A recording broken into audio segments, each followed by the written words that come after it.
দেখুন বন্ধুরা, ইলিশ মাছটা কাটা হয়ে গেছে, পিস পিস করে কেটে নিয়েছি। এবার ভালো করে ধুয়ে পরিষ্কার করে নিয়ে আসবো। এই যে দেখুন বন্ধুরা, মাছগুলো আমি ধুয়ে পরিষ্কার করে নিয়ে এসেছি। এবার এগুলো সাইডে রেখে দেব। আজকে বেগুন দিয়ে হচ্ছে ইলিশ মাছটা রান্না করব, সেজন্য প্রথমে বেগুনটা কেটে নেব। তো আমি এরকম লম্বা লম্বা বেগুন নিয়েছি।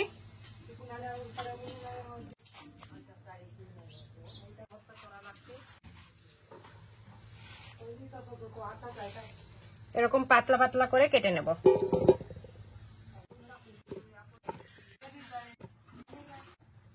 দেখুন বন্ধুরা, বেগুনটা কেটে নেওয়া হয়ে গেছে। এবার এর ভেতর জল দিয়ে দেব। এবার রান্নাটা বসিয়ে দেব। প্রথমে চুলোটা ধরিয়ে নেব। চুলোর ওপর প্রথমে কড়াইটা বসিয়ে দিলাম। এবার চুলোটা ধরিয়ে নেব।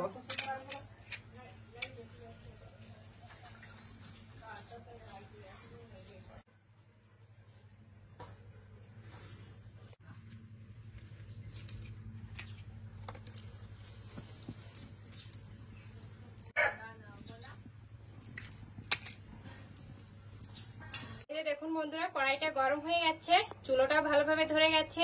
এবার কড়াইয়ের ভেতর খানিকটা পরিমাণ তেল দিয়ে দেব।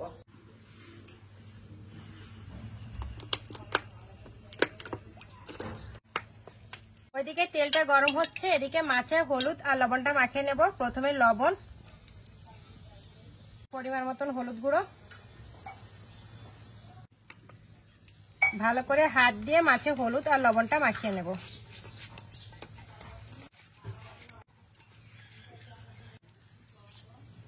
তেলটা গরম হয়ে গেছে, এবার মাছের পিসগুলো তেলের ভেতর ছেড়ে দেব।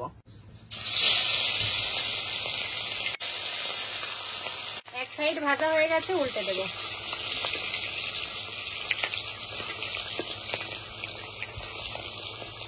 মাছ যখন ভাজা হয়ে গেছে, এবার উঠিয়ে নেব।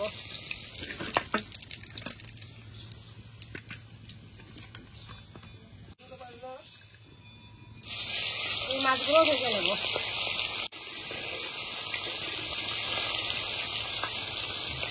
মাছগুলো ভাজা হয়ে গেছে, এবার উঠিয়ে নিচ্ছি।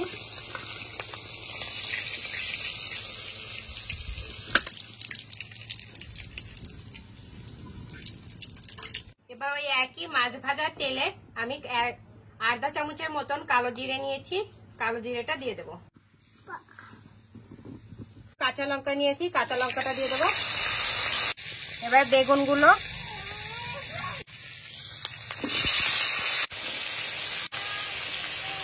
বেগুনগুলো দিয়ে হালকা একটু তেলের সঙ্গে মিশিয়ে নেব।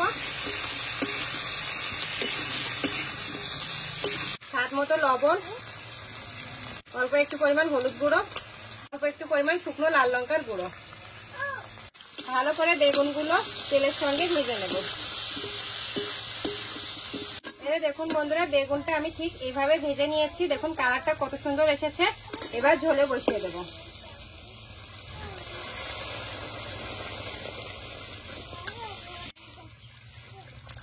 এই ইলিশ বেগুন কিন্তু একটু ঝোল ঝোলই হয়, তো বেগুনটা সেদ্ধ হবে আর একটু ঝোল ঝোল থাকবে, ততটা পরিমাণে আমি জল দিয়ে দিয়েছি। বেগুনটা সেদ্ধ হওয়া পর্যন্ত অপেক্ষা করব। এই দেখুন বন্ধুরা, রান্নাটা হয়ে গেছে, বেগুনটা সেদ্ধ হয়ে গেছে। এবার মাছের পিসগুলো দিয়ে দেব।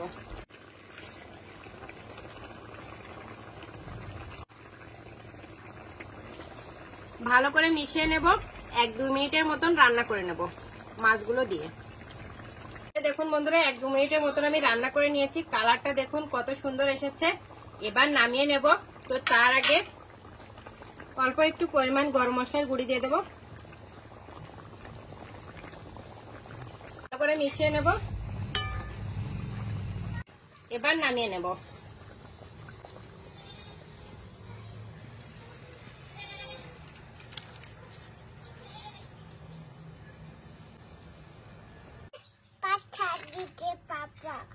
এই যে দেখুন বন্ধুরা, আমরা দুজন খেতে বসে গেছি। এখন খেয়ে টেস্ট করে বলবো কেমন হয়েছে। তো রান্নাটা কমপ্লিট হয়ে গেছে, তার আগে আপনারা দেখে নিন কত সুন্দর হয়েছে কালারটা। এই যে দেখুন, জিভে জল আসার মতন কিন্তু কালার হয়েছে, কত সুন্দর লাগছে দেখতে। এবার খেয়ে টেস্ট করে বলবো কেমন হয়েছে। প্রথমে হচ্ছে ইলিশ মাছ ভাজা দিয়ে ট্রাই করব। এখানে কিন্তু আমি 3 পিস ইলিশ মাছ ভেজেছি। দেখুন, কোনটা নেবো? এটা নেবো। তো গরম গরম ভাতে এরকম ইলিশ মাছ ভাজা ভীষণই ভালো লাগে খেতে।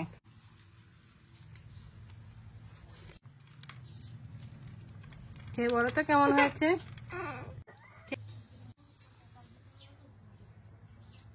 কেমন হয়েছে?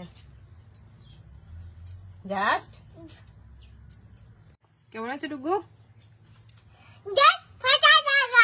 হ্যাঁ, ভালো সুন্দর হয়েছে বলো। এরকম ইলিশ মাছ ভাজা দিয়ে ভাত ভালো লাগে খেতে।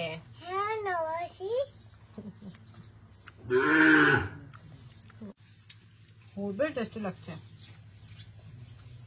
কেমন লাগছে মা? এই যে ইলিশ মাছ ভাজা দিয়ে ভাত খাওয়া হয়ে গেছে, এবার বেগুন ইলিশটা ট্রাই করবো।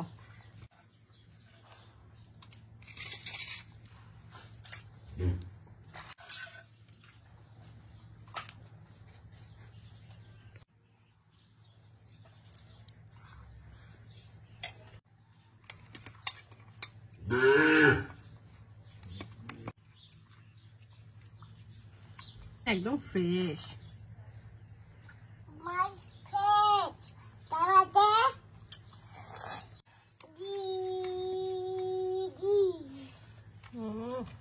আমার খাওয়াটা কিন্তু কমপ্লিট হয়ে গেছে, খুবই টেস্টি লেগেছে খেতে। এই বেগুনের তরকারিটা আপনারা কিন্তু বাড়িতে একবার হলেও বানিয়ে খাবেন। তো আজকে এ পর্যন্তই। আমার এই রেসিপিটা যদি আপনাদের ভালো লাগে তাহলে অবশ্যই লাইক কমেন্ট শেয়ার করবেন। আমার চ্যানেলে যদি আপনারা নতুন হয়ে থাকেন তাহলে সাবস্ক্রাইবও করে দেবেন। আর হ্যাঁ, অবশ্যই পাশে থাকা বেল আইকনটাও প্রেস করবেন, তাহলে এরকম নিত্য নতুন ভিডিও সর্বপ্রথম আপনার কাছে যাবে। আর বাড়িতে একবার হলো এভাবে ট্রাই করবেন আর আমাকে কমেন্ট করে জানাবেন কেমন হয়েছে। তো আজকে এই পর্যন্তই। নমস্কার। নমস্কার না, নমস্কার।